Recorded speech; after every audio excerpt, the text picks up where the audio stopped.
Welcome to this journey through one of the most unsettling phenomena in American small town history. Tell us where you're watching from now, because this story will challenge your understanding of coincidence, fate, and human knowledge in a way few other accounts can. We're about to delve into a mystery that paralyzed an entire community, where a nameless stranger defied all logical explanation and left a legacy so disturbing that the town itself tried to erase every trace of what happened. It was the year 1973. The Vietnam War was finally ending. The Watergate scandal was unraveling Richard Nixon's presidency, and across America, faith in institutions was crumbling. In the mountains of eastern Kentucky, in a forgotten town called Harlan's Ridge, the situation was about to become far more personal, far more terrifying. Picture, if you will, a place where the Appalachian Mountains rise like ancient sentinels against an iron sky. Harlan's Ridge sat nestled in a valley so narrow that the sun touched its main street for only 4 hours each winter day. Population 840, 7 souls, 1 general store, 1 church, 1 school that taught kindergarten through 12th grade in the same weather, beaten building.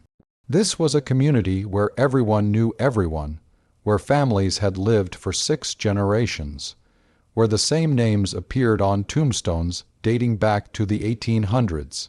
It was a Tuesday in late September when the stranger arrived. The autumn of 1973 had come early to Harlan's Ridge. Leaves had begun turning by the first week of September, painting the mountainsides in rust and amber and deep crimson.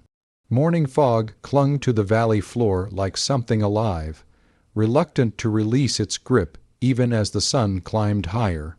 The air carried the scent of wood smoke and decaying leaves, that particular perfume of Appalachian autumn that speaks of endings and transformations.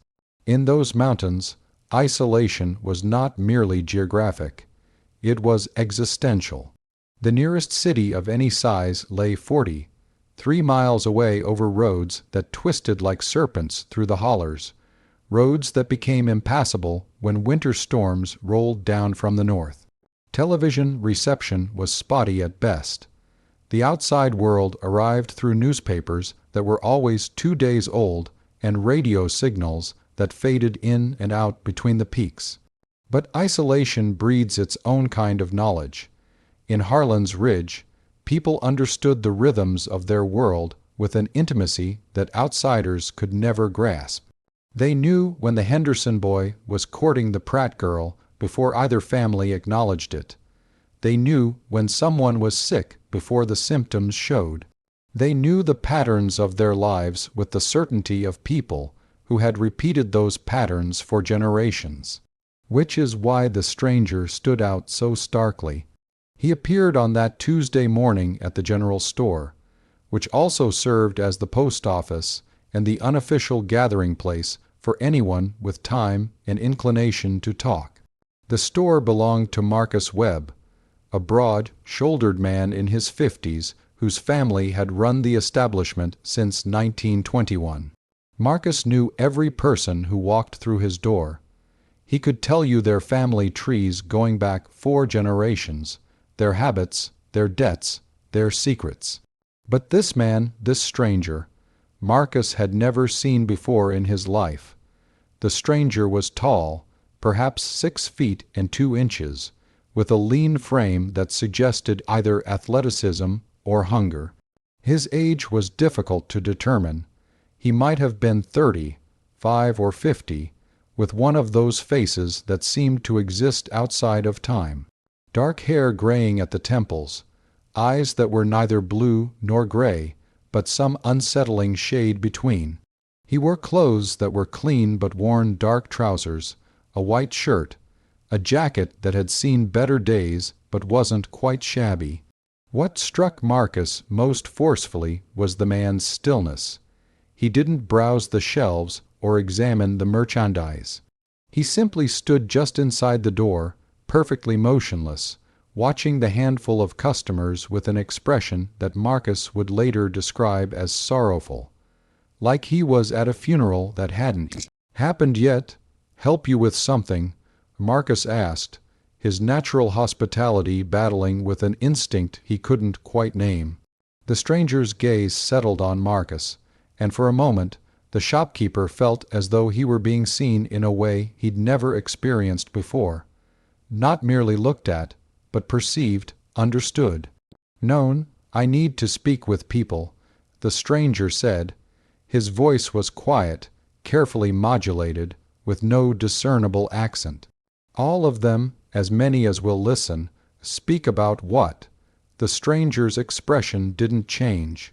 "About what's coming, about what I know." Word spread through Harlan's Ridge the way word always spread, quickly, efficiently, transformed slightly with each retelling. By noon, everyone knew that a strange man had appeared at Webb's General Store, making cryptic statements. By 2 o'clock, curiosity had overcome suspicion enough that perhaps 30 people had gathered at the store, ostensibly to buy supplies, but really to see this mysterious visitor for themselves. The stranger waited with that same eerie patience, standing near the pot-bellied stove, even though September wasn't cold enough yet to warrant a fire. When the crowd had reached a certain critical mass, when the murmuring conversations had built to a steady hum, he spoke. "My name doesn't matter," he said, his voice cutting through the noise without being raised. "Where I come from doesn't matter.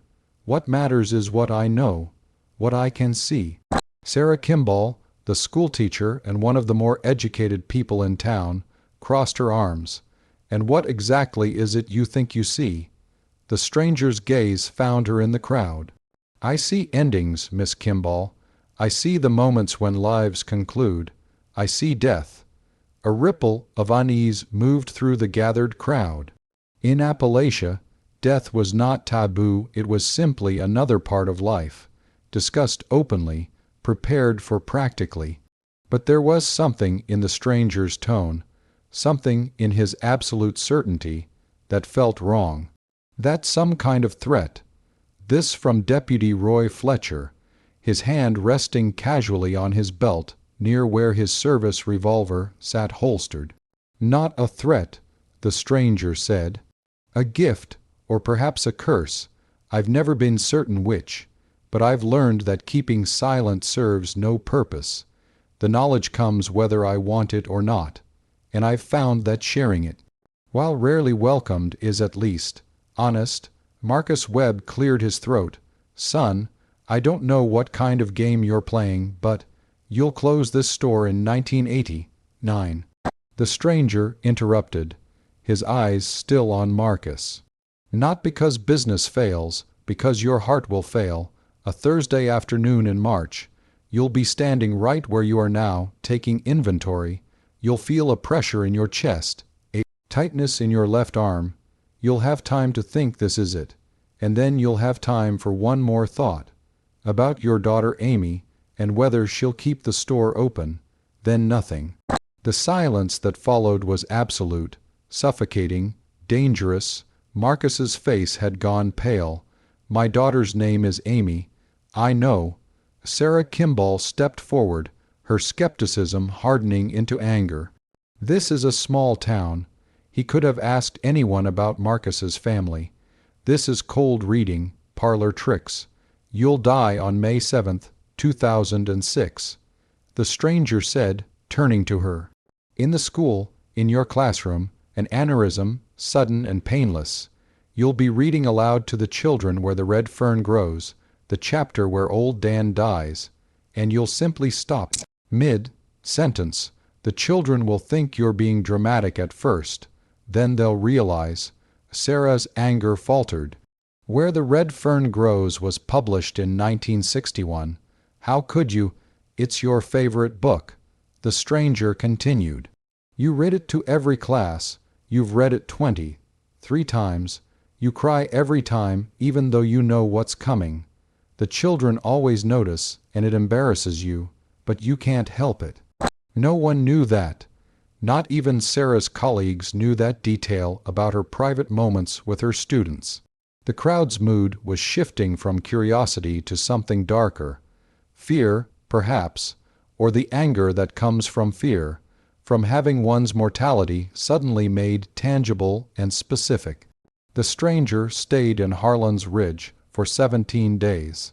He took a room at the boarding house run by Eleanor Mitchell, a widow in her 60s who rented out 3 rooms on the 2nd floor of her sprawling Victorian home. Eleanor, who had lived through the Depression and buried 2 husbands, was not easily unsettled. But she would later tell the county sheriff that having the stranger in her house was like having a ghost as a guest, quiet, polite, somehow not quite present even when he was standing right in front of you. He didn't eat much, she recalled. Took his meals in his room mostly, never made noise. I'd forget he was there, and then I'd turn a corner and there he'd be, just standing, looking at me with those sad eyes. During those 17 days, the stranger walked through Harlan's Ridge like a prophet of doom, speaking to anyone who would listen and many who wouldn't.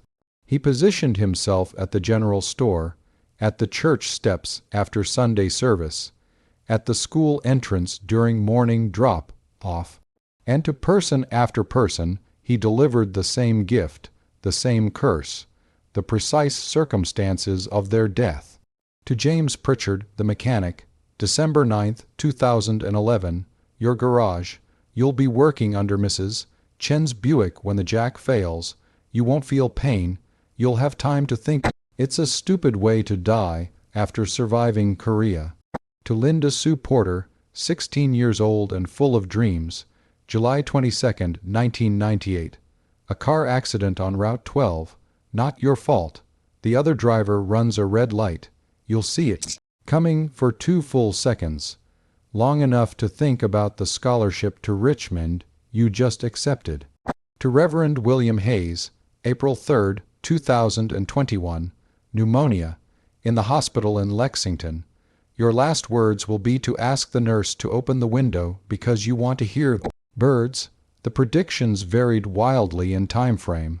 Some deaths were decades away. Others were disturbingly close. Thomas Garrett, who ran the town's only gas station, was told he would die in 16 months from liver cancer.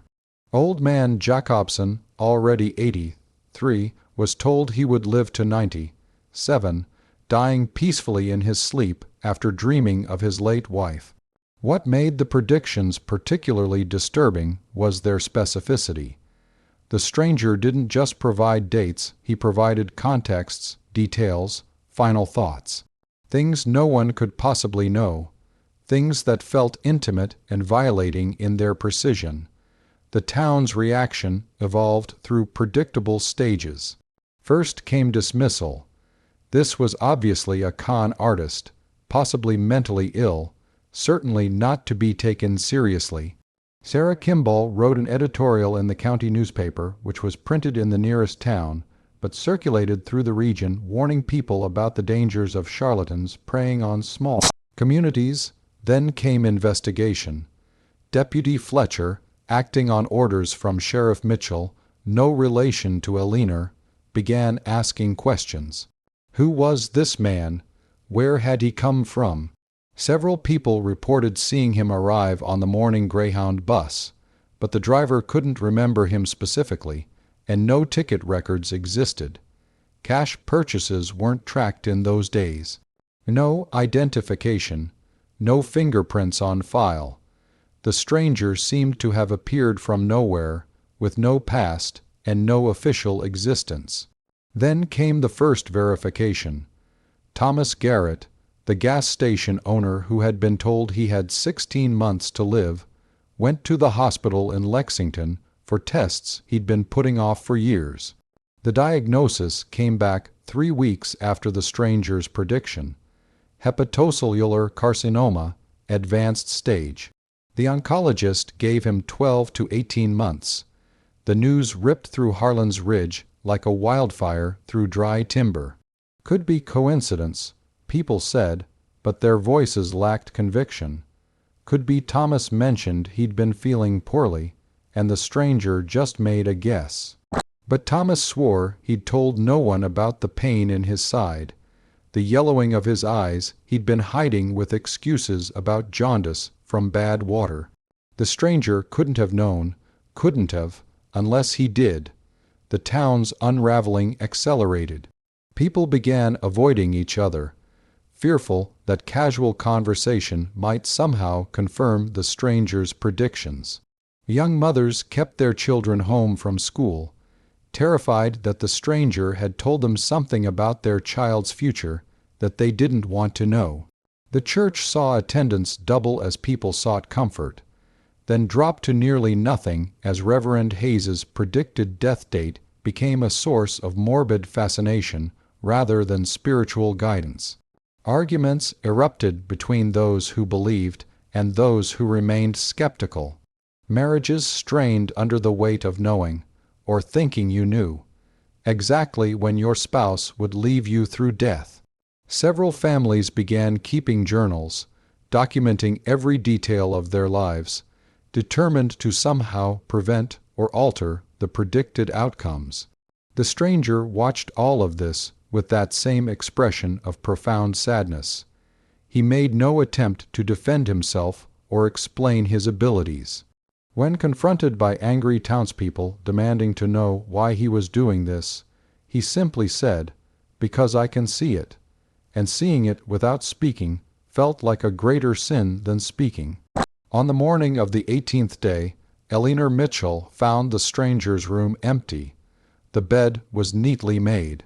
A $5 bill sat on the dresser, payment for the room with a modest tip, no note, no explanation, no goodbye. The stranger had vanished as mysteriously as he had arrived. The immediate response was relief mixed with lingering dread. The source of the town's disturbance was gone, but his words remained, carved into the consciousness of everyone who had heard them. Life attempted to return to normal, but normal had been fundamentally altered. Deputy Fletcher filed a report with the state police, but there was no crime to investigate. The stranger had threatened no one, stolen nothing, broken no laws. He had simply spoken. The state police ran missing persons checks, looked for similar incidents in other towns, found nothing. It was as if the stranger had never existed outside of those 17 days in Harlan's Ridge.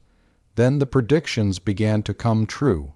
Marcus Webb died in March of 1989, exactly as foretold. He was taking inventory on a Thursday afternoon when he suffered a massive cardiac infarction.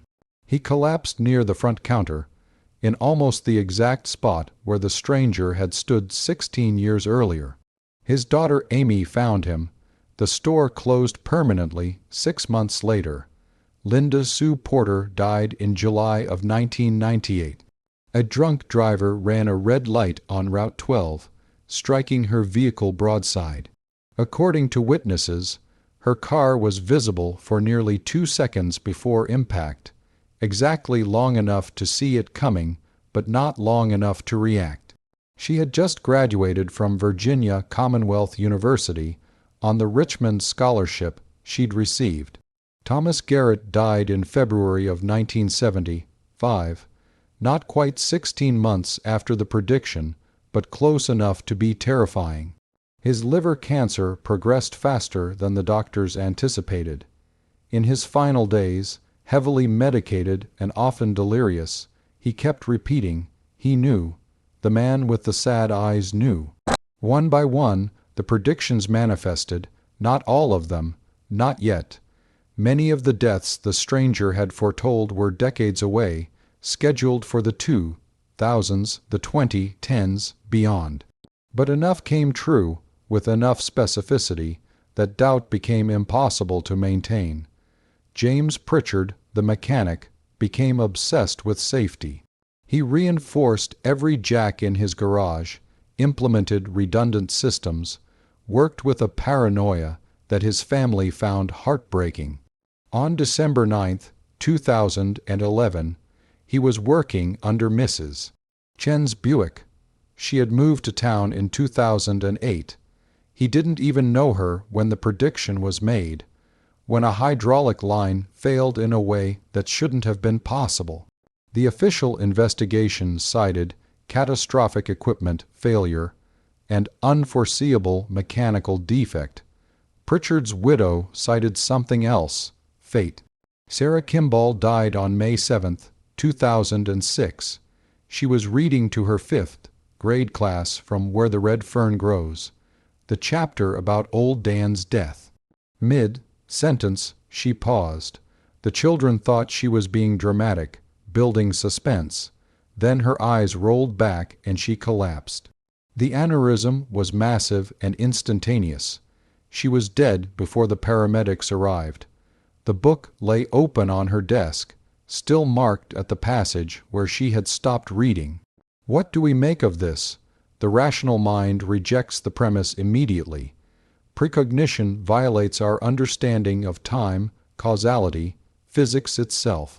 We live in a universe governed by laws, or so we tell ourselves. The future cannot be known because it hasn't happened yet. To suggest otherwise is to suggest a deterministic cosmos where free will is illusion, and every moment is already written. And yet, the predictions continue to manifest. As of this recording in 2025, approximately 63% of the strangers' foretold deaths have occurred. Every single one has matched his description, not just the date, but the location, the circumstances, often the final thoughts of the dying as reported by witnesses or medical personnel. Harlan's Ridge itself barely exists anymore. The population has dwindled to fewer than 200 people, most of them elderly, most of them waiting for deaths they know are coming. The young people left, unwilling to live under the shadow of predetermined endings. The school closed in 2007. The general store never reopened after Marcus Webb's death. The town is dying, and perhaps that death was the stranger's truest prediction, though he never spoke it aloud. Some of those who received predictions have tried to change them. They've moved away, altered their habits, avoided the specific locations mentioned. None of it has mattered. A man told he would die in his workshop simply didn't enter it for 15 years until the day his grandson got locked inside, and he broke down the door to save him and had his fatal heart attack, surrounded by the tools he'd been avoiding. The universe, it seems, has a way of ensuring its prophecies. Or perhaps, and this is where the story becomes truly unsettling, the stranger didn't predict the future at all. Perhaps he simply told people their deaths with such conviction, such authority, that reality bent itself to match his words. Perhaps belief itself can create outcomes. Perhaps the power wasn't in his knowledge, but in their acceptance. We'll never know. The stranger never appeared again, not in Harlan's Ridge or anywhere else that we can verify. Occasionally, reports surface of similar incidents, a man in Oregon who claimed to see death dates, a woman in Maine who wrote letters predicting accidents, but none with the specificity, accuracy, the sheer weight of evidence that surrounded the 17 days in 1970. 3. Reverend William Hayes, who is now 70, 8 years old and living in a retirement community in Lexington, has spoken publicly about his experience exactly once. In a 2022 interview with a regional newspaper, he said, "I think about April 3, 2020, one every day. I think about whether I'll wake up that morning knowing it's my last day. I think about the pneumonia, the hospital, the birds outside the window, and I think about whether I'm living my life or just waiting to die. I don't have an answer to that. I pray on it, but I don't have an answer." April 3, 2020. One has not yet arrived at the time of this recording. It will come. And when it does, Reverend Hayes will either die as predicted, adding to the mounting evidence that the stranger truly possessed impossible knowledge, or he will survive, finally breaking pattern and proving that the future is not fixed. But in Harlan's Ridge, among those who remain, no one expects him to survive. They've learned better. The story of the stranger who knew how everyone would die remains one of the most disturbing and inexplicable events in modern American history. It challenges our fundamental assumptions about time, knowledge, and destiny. It suggests that perhaps there are people walking among us who perceive reality in ways we cannot comprehend, who see patterns we cannot detect, who know things they have no rational way of knowing. But questions remain. Who was the stranger? Where did he come from? Where did he go? Was he entirely human, or something else wearing a human shape? Did he choose Harlan's Ridge specifically, or was it random? A small town that happened to be his stopping point on some unimaginable journey. And most disturbing of all, how many other towns has he visited? How many other people carry predictions in their hearts, counting down to deaths they know are coming? There's no national database of the stranger's appearances, no coordinated investigation. The Harlan's Ridge incident remains isolated in official records, dismissed as mass hysteria or a statistical anomaly, the kind of thing that happens when small, isolated communities encounter charismatic personalities. But the people who lived through it know better. To this day, on fog-heavy autumn mornings when the sun struggles to touch the valley floor, people in Harlan's Ridge report seeing a tall figure standing motionless at the edge of town, watching, waiting, his face marked by that expression of profound sorrow, as though he carries the weight of every death he's ever foreseen. No one approaches him. No one asks if he's real. They simply go inside, lock their doors, and wait for him to disappear. Because some knowledge, once given, cannot be returned. Some doors, once opened, cannot be closed. And some questions are more terrifying to have answered than to leave forever unresolved. If this journey through the intersection of prophecy and mortality resonated with you, if you find yourself pondering the nature of fate and whether our endings are written in stone or sand, then consider subscribing to The Untold Hour. There are many more stories waiting to be told, mysteries buried in time that deserve to be examined, questions that have no easy answers but demand to be asked. Leave a like if this account provoked reflections that go beyond mere entertainment, and comment sharing your own perspectives on destiny, free will, and whether some knowledge is too dangerous to possess. Have you ever experienced a moment of precognition? Do you believe the future is fixed or fluid? The conversation continues beyond this video. Until next time, remember, the untold stories are often the truest ones. And sometimes, the most terrifying truth is simply knowing what's coming.